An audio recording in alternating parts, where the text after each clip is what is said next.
Lieutenant Colonel Waltman from Fort Indian Town Gap with information on the activities and events back at the Gap. We do have artillery fire scheduled in March. That's for the days 17 through the 20th, Thursday through Sunday.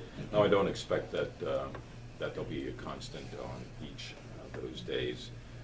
The 20th is a Sunday, so the unit will be traveling back home on that day. So 17th to the 20th is the opportunity for artillery fire back at the Gap.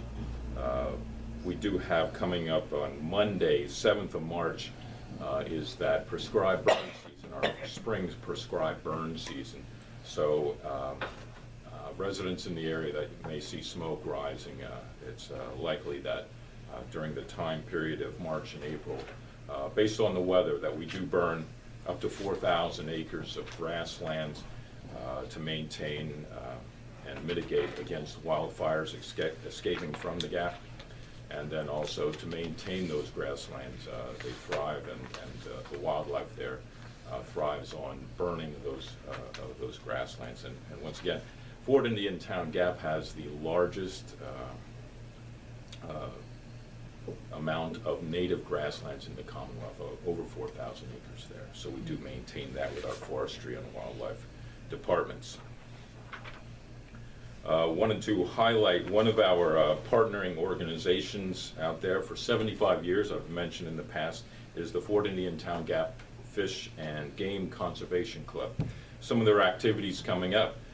Trout season opens on 2nd of April for Lebanon County.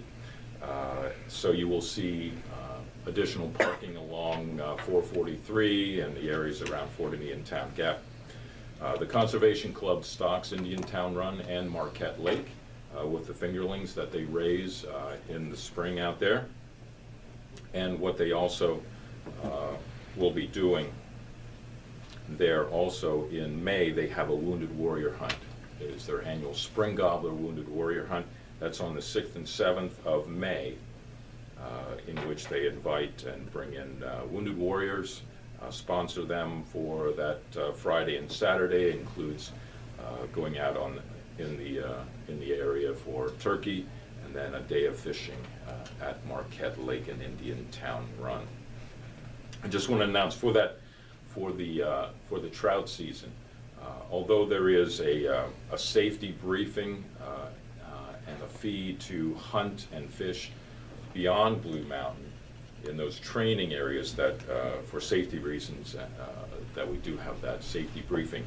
For Marquette Lake and Indian Town Run south of Blue Mountain, there's no need for that. So those two areas for fishing are open to the public without attending the annual safety briefings.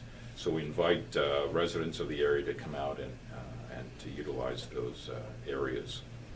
And then finally, wanted to highlight, as we're coming into the warmer times and community activities and events, is the Veterans Outreach Van that's available from the Department of Military and Veterans Affairs. The Office of Veterans Affairs has their mobile outreach vans that serve the state, and with it based right here in the local area, that's always available for community organizations that are hosting festivals, carnivals, and just those larger community events that would pull the public out.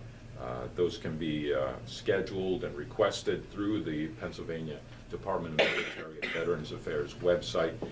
The Veterans Affairs link on there has the whole application process, and they're looking for organizations to request those vans. Pending your questions, that's all I have today.